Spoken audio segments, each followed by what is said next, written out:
거짓말로 법원 속이면 징역 15년 이상 나올 수 있다.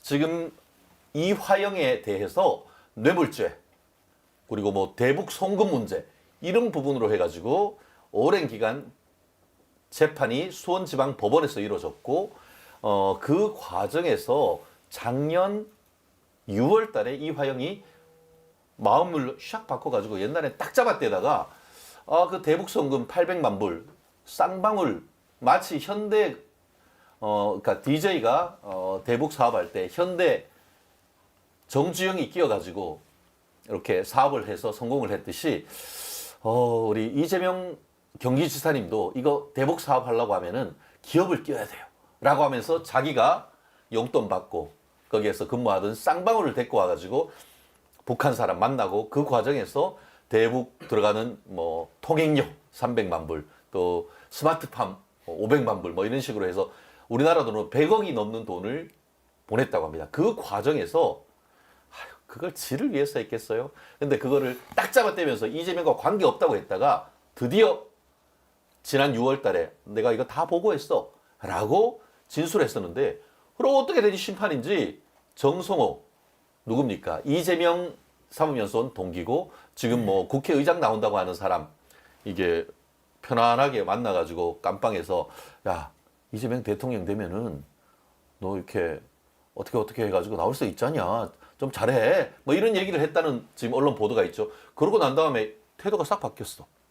그러면서 법정에서 이 난리통이 벌어졌는데 검찰에 의해 가지고 검찰이 증거 다 냈잖아요. 사실상 지가 거기서 뭐 회유를 당하고 뭐라고 했는데 그런 적 없고 술 마셨네 안 마셨네 하는 게 객관적으로 법원에서 얘기했던 내용과 다른 얘기를 하고 법원 판사 앞에서 거짓말했는 사실이 실질적으로 드러났어요.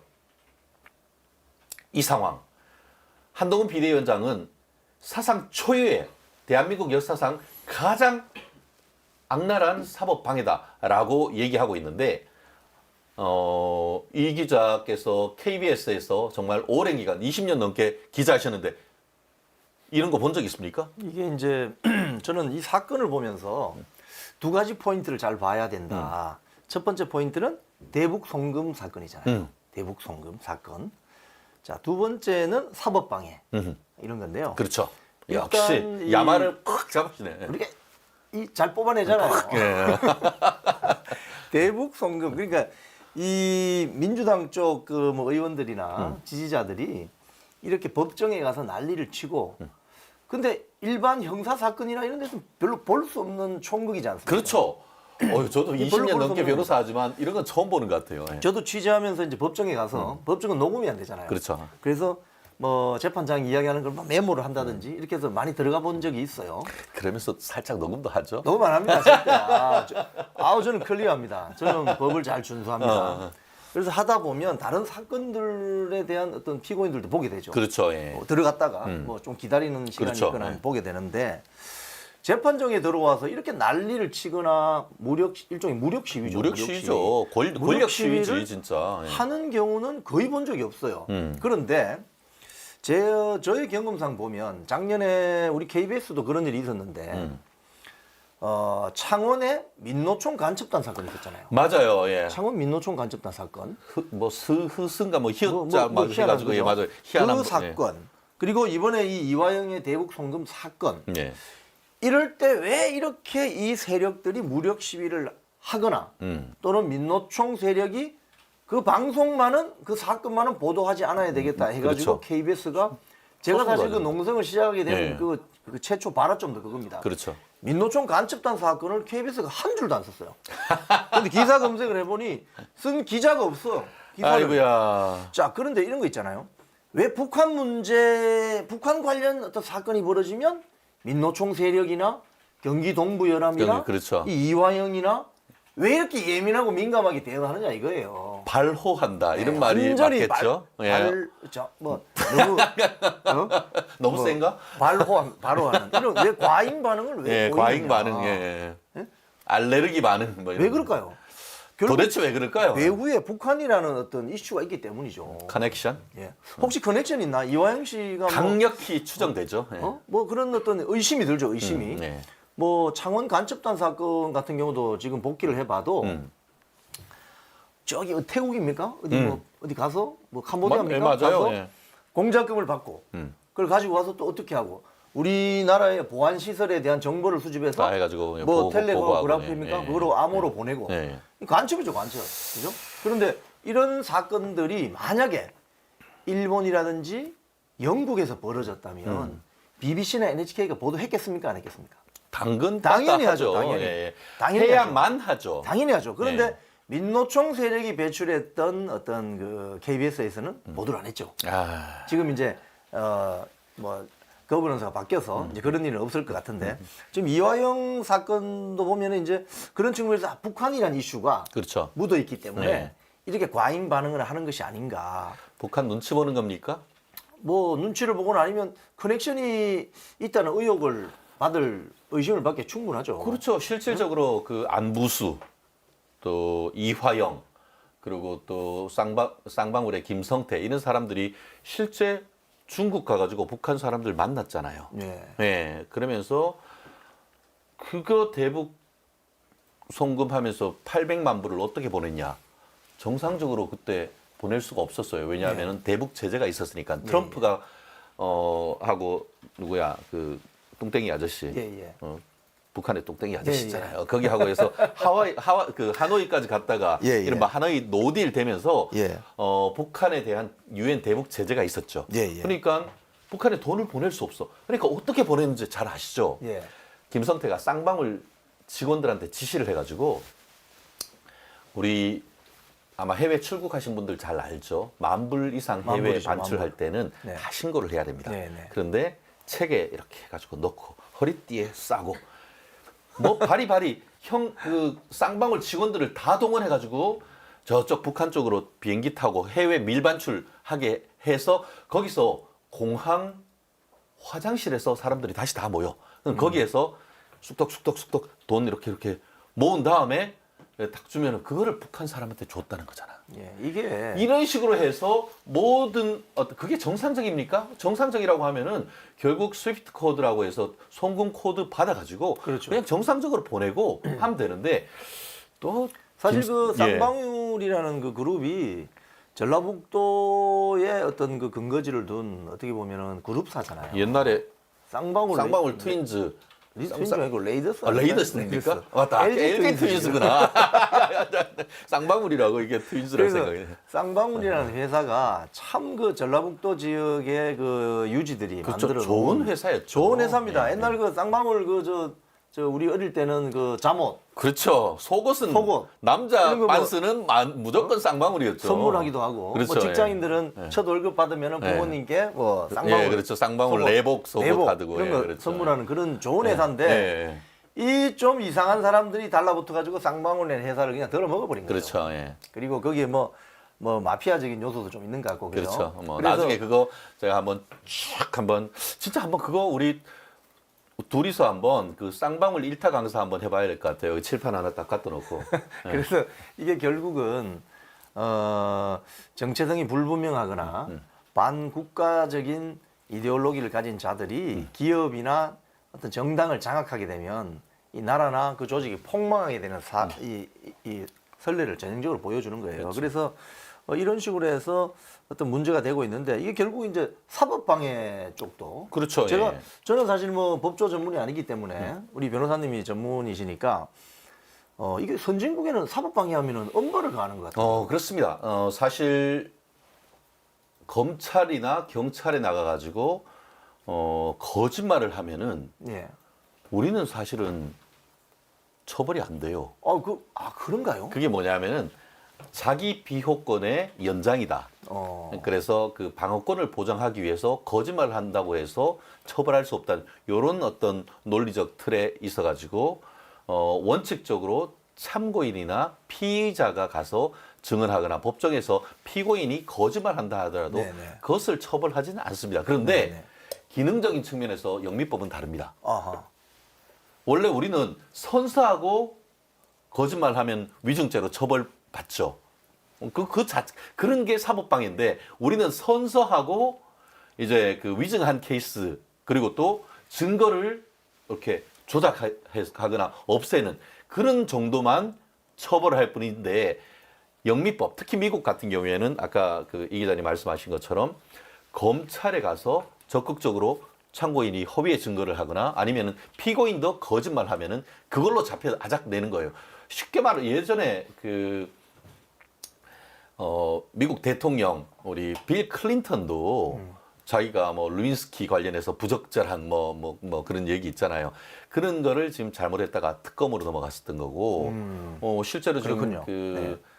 트럼프 대통령 같은 경우에도 지금 하는 것 외에도 자기가 이제 뭐 돈을 어떻게 했다 하는 걸 그걸로 해서 또 지난번에 수사를 받고 했던 그런 모든 것들이 거짓말한 거에 대한 어떤 그 잘못된 어떤 책임 묻는 것들이 굉장히 많단 말이에요. 네.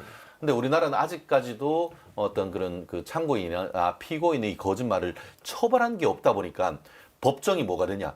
거짓말 대잔치 경연장이 돼버리는 거예요. 실제 그래요. 설령 선수한 증인도 거짓말을 무지하게 많이 한단 말이에요. 별로 처벌 수위가 솜방망이니까. 그래서 이번 기회를 어떤 계기로 해서 원칙적으로 어떤 그 피고인의 방어권을 보장해야 되는 것은 맞지만 네. 그것이 도를 넘어선 케이스라고 한다고 하면은 이런 부분에 있어 가지고는 사법방해죄를 추가적으로 신설해야 되는 것이 아니냐 하는 그런 입법론이 우리 나라에도 있습니다. 다만 그럼에도 불구하고 어쨌든 뭐 입증 책임은 유죄에 대한 입증 책임은 검사한테 있다 보니까 그러니까 아무 말 다 해버리는 거예요. 지금 이렇게 되면 이제 민주당 뭐 범민주당 세력이 지금 192석을 차지했는데 입법 독재 시대 열리는 거 아닙니까? 그렇죠. 결국 뭐 이 뒤에 있는 그 우리 이슈도 입법 독재 네. 부분인데 이 부분과 관련해 가지고 그 책임이 없느냐 그렇진 않아요. 말씀드린 것처럼 이화영이가 지난 그 4월 4일입니까? 법원에 피고인 신문 하면서 술 마셨나요? 물었더니만 술 마셨어요. 그리고 얼마나 마셨나요? 했더니만 먹고 얼굴이 시뻘개져 가지고 그러면은 이게 교도관들하고 이게 그 깜빵 가기 좀 힘들지 않았나요? 그래서 제가 저녁 늦게까지 그냥 검찰청에 있다가 갔어요라고 했는데 그게 새빨간 네, 거짓말이었잖아요. 그게 보면 이제 신문에 났잖아요. 네. 창문이 이렇게 네. 오픈형으로 그렇죠. 돼가지고 예. 밖에서 훤히 안에 조사실이 다 보이는 그렇죠. 그런 풍경이던데. 그렇죠. 그렇기 때문에 결국은 그렇게 법원 앞에서 거짓말을 하면은 그럼에도 불구하고 다른 객관적 물증과 증언을 통해서 유죄가 인정되면은 이른바 양형의 올려치기가 될 수가 있는 거예요. 이번에 검사 같은 경우에는 징역 15년을 구형하고 받은 뇌물에 대해서 수억 원의 추징을 관한 의견을 냈는데 네. 재판장이 딱 봤더니만 이거 봐라 증거에 의해서 다 인정되는데 처음에는 또 일부를 자백했다가 또 와가지고 마누라가 난리치고 하니까 당신 정신 차려 했다가 이게 진술을 바꿔가지고 뭐 또 술술 또 거짓말 하니까 마누라가 당신 멋져 엄지척 이러고 가는 이런 법정에서의 총극을 벌이는 거에 대해서는 철퇴를 내려야 되는 거 아닙니까? 철퇴를 좀 내려주세요. 그렇죠. 그렇기 때문에 네. 다가오는 6월 7일 제가 1심 며칠 선고? 전에도 1심 얘기했습니다만 1심 선고인데 1심 선고 판결이 나면은 그 판결 유죄가 날 경우에는 그걸 기준으로 해서 이제 뭐가 시작되느냐? 이재명에 대한 소환 수사가 가능해지죠. 시작된다. 네, 그런 것이죠. 그렇기 때문에 빨리 6월 7일 왔으면 좋겠습니다. 기대합니다. 네. 기대합니다. 이어서 민주당의 입법 독재 폭주가 시작됐다. 사실 이 이슈는 오늘 아침에 우리 이영풍 기자님이 또 댁에서 오시면서 이거는 반드시 우리가 짚고 넘어가야 된다라고 해서 제가 우리 이슈에 그 밥상에 올렸는데요. 실제 최근에 어떻습니까? 국민의힘 법사위원장 김도원 법사위원장이 있는 데를 패싱하고 민주화 유공자 라고 주장하는 사람들 그냥 팍팍 밀어주고 그 반면에 국가유공자들 비해 가지고 정말 수도 없이 많은 혜택을 줄 수 있는 그런 법을 셀프 통과시켰어요. 그 외에도 뭐 가맹업법, 앞으로는 뭐 노랑봉투법 줄줄이 지금 자기들끼리 이번 그 다가오는 5월달 임시국회에 직상정해서 통과시키려고 하는 그런 시도를 하고 있는데 이 상황 22대 국회는 도대체 지금도 이런데 25대 국회는 도대체 어떨지 그 모습 한번 이영풍 기자께서 한번 설명해 주고 예측 한번 해주시죠. 저는 뭐 이게 지금 이번 선거 결과를 보면요. 총선 결과를 보면은 사실 전체적인 그 득표율로 봤을 때 민주당이 가져간 표가 지역구 득표율만 보면 50.56%라는 언론 보도가 있습니다. 맞아요. 절반밖에 안 되는 거죠. 그렇죠. 50% 살짝 넘고. 절반밖에 안 되는 예. 건데 이게 소선거구제다 보니까 그렇죠. 지역구에는 한 명만 그렇죠. 최종 한 명이 당선되는 나머지는 거잖아요. 다 사표가 돼버리니까. 사표돼 버리죠. 이게 뭐 소선거구의 어떤 기본적인 문제이기도 한데요. 자, 민주당이 50% 정도의 지지율로 거대 야당이 돼 버렸습니다. 자, 그러면 이제 국회에서 입법 권한을 행사할 수 있는데 절제를 할 수 있을까요, 이 사람들이? 지금 현재 친명계 일색으로 지금 조직화된 이 민주당은 제가 봤을 때는 절제의 미학을 발휘할 수 없는 지금 세력이 돼 버렸습니다. 한마디로 폭주하는 민주당에는 폭주합니다. 브레이크가 없다. 왜냐하면 이 이번 말씀이네요. 총선에 민주당 연합 세력이 윤석열 정권 심판론을 들고 나왔기 때문에 거기에 유권자들이 표를 많이 줬다고 본다면 결국 이 범민주당 세력들은 입법 폭주를 할 수밖에 없는 그런 구조를 가지고 있는 거죠.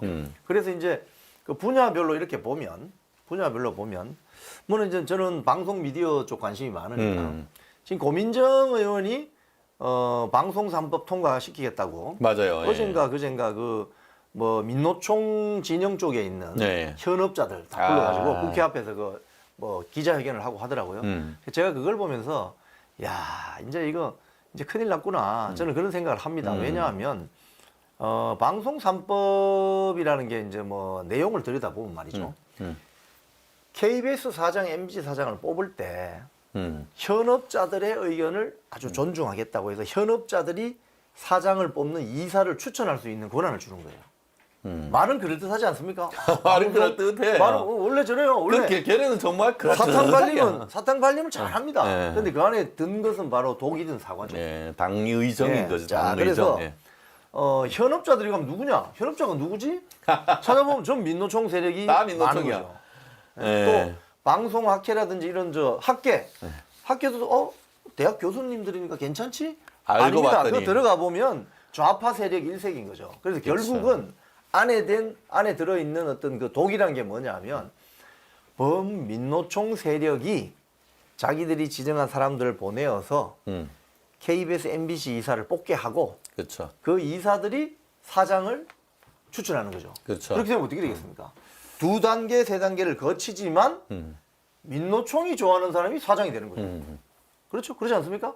그렇기 때문에 이런 악법을 지금 진행시키려고 하는데 이 악법은 이제 우리 방송가에서는 공영방송 연구장악법이라고 부릅니다. 공영방송 연구장악법. 예.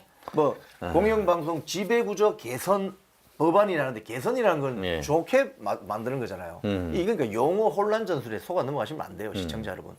공영방송 연구장악법을 지금 고민정 의원이 지금 이제 발의를 하려고 하는 거고. 그렇죠. 결국은 지금 이분과 관련해 가지고 지금 민주당의 민영배 전략기획위원장 같은 경우에는 이번 총선 있은 이후에 협치는 민심 배반이다.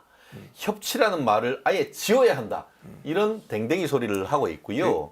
또 민심을 반영한 어떤 득표율의 차이는 정말 근소하잖아요. 네.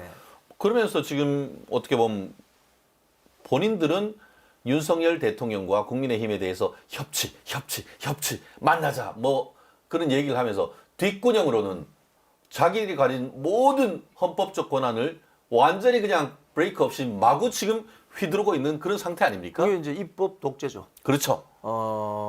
입법부를 장악한 어떤 특정 정당이 사법 방해를 하거나 행정 권력을 폄훼하거나 이렇게 되면은 우리 자유민주주의 체제의 근간인 삼권 분립이 위험에 처하죠. 그렇죠. 그리고 제4부라고 하는 언론조차도 민노총 세력에 장악되어 있는 게 사실 아닙니까 지금? 그렇죠. 예. 사실 아닙니까? 예. 그렇게 되면 나라가 어떻게 되겠습니까?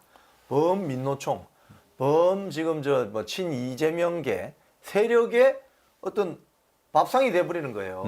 지금 이게 지금 22대 국회 곧 개원하는 5월달에 개원하는 22대 국회가 보여줄 모습인데 뭐 이번에 뭐 민주당 찍으신 뭐 유권자 분들께 한 말씀 드리면 이런 나라를 원하십니까? 그래서 그러니까. 찍으셨습니까?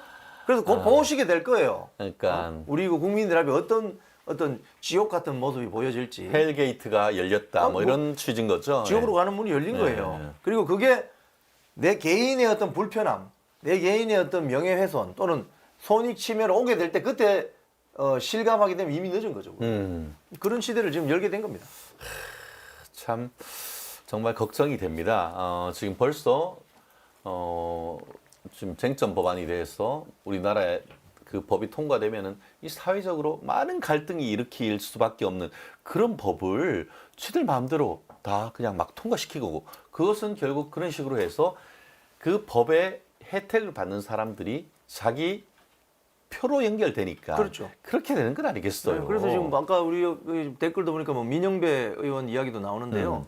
민영배 의원은 제가 개인적으로 그 작년 11월입니까? MBC 앞에 가서 우리가 MBC 정상화 집회를 기자회견을 상암동에. 했거든요. 하고 있는데 갑자기 그날 민영배 의원이 그 뭐 피켓을 들고 나타났어요. 그 내용이 피켓 내용이 뭐냐 보니까 공영방송장 뭐 탄압하지 마라 뭐 이런 내용이에요. 그래서 제가 너무나 황당해가지고 제가 여기서 민영배 의원에게 그런 이야기 했습니다. 아니 2017년 문재인 정권이 집권하고 3개월 만에 공영방송 장악 문건을 만들었던 정치 세력이 바로 지들이면서 문재인 민주당이었는데 그렇지. 왜 그때는 조용히 있다가 조용하다가. 왜 윤석열 정권 되니까 왜 이런 식으로 주장을 하느냐. 지금 솔직히 윤석열 정권이 언론 탄압할 수 있어요?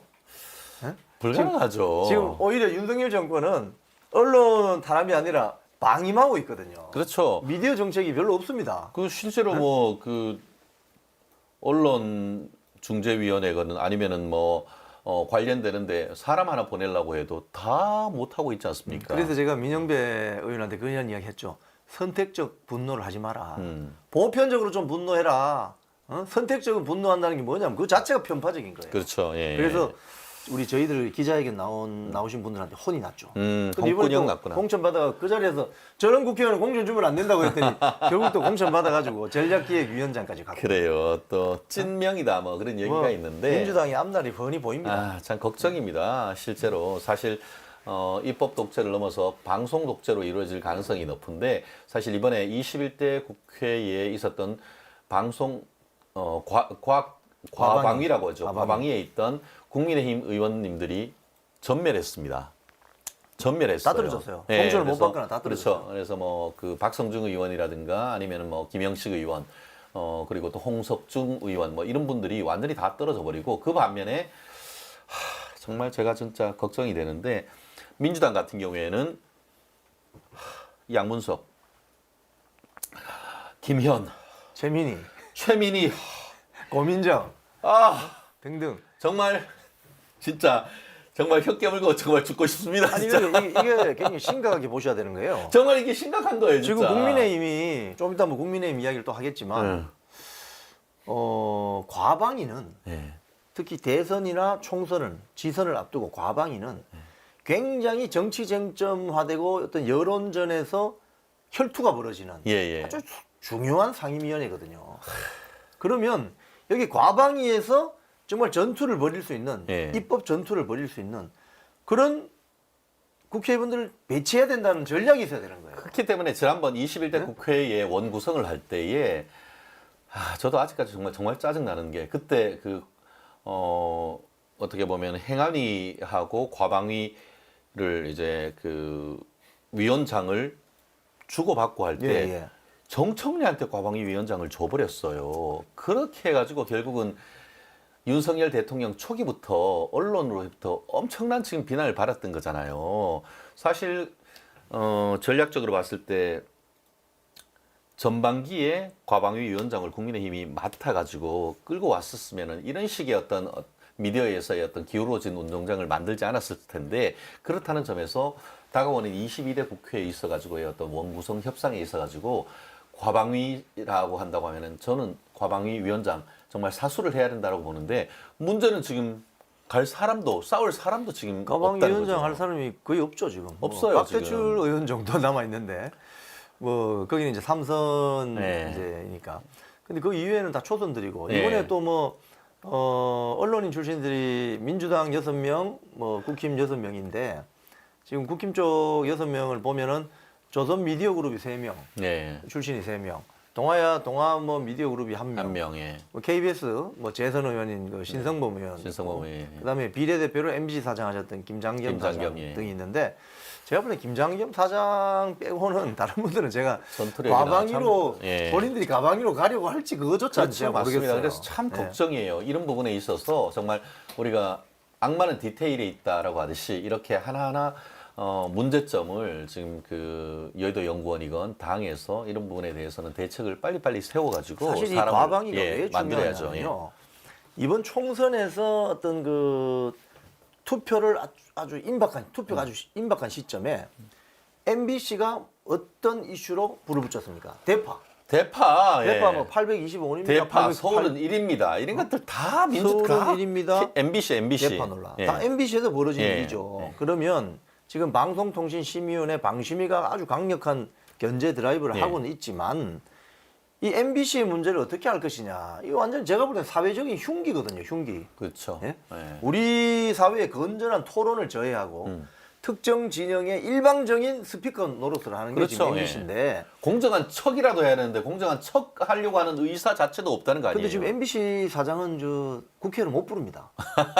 주식회사상 상법상 주식회사 예. 때문에 MBC 사장을 못 불러요. 예. 그래서 박문진 이사장을 부를 수밖에 없는 예. 거예요. 그러면 이 박문진 이사장을 불러서 MBC 문제를 아주 촘촘하게 따지고 들려면 뭔가 좀 전문성이 있어야 되잖아요. 그렇죠. 예. 그래서 이런 것들이 지금 당장 눈앞에 닥친 문제죠. 그러니까 이영풍 기자 이런 사람들을 좀 국회로 좀 보내주고 해야 되는데 국민의힘 지금 뭐 하는 겁니까 지금 법률 전문가나 이게 언론 전문가 이런 분들을 해서 전투력 있게 곰 인정 이런 사람들하고 좀 싸워가지고 이기를 쓰는 사람을 해야지 곰 인정 고민도 없는 사람들하고 해서 싸우기도 힘든 사람들을 뽑아놓으면은 참 이게 난감합니다. 입법 독재 문제는요. 이제 5월 달부터 이제 4년 동안 벌어질 거잖아요. 예. 그 사이에 2년 뒤에 지방선거가 있고 3년 뒤에 대선이 있지 않습니까?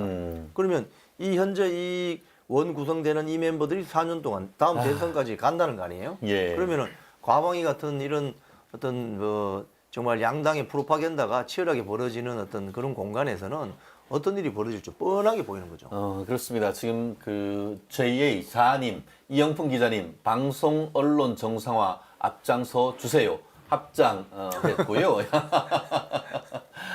그렇습니다. 좀 또 투제이님 국민의힘 의원들 이영풍 기자님한테 좀 배우세요. 바쁘신 모양이죠. 잘 배울 시간이 없는 것 같아요. 그렇습니다.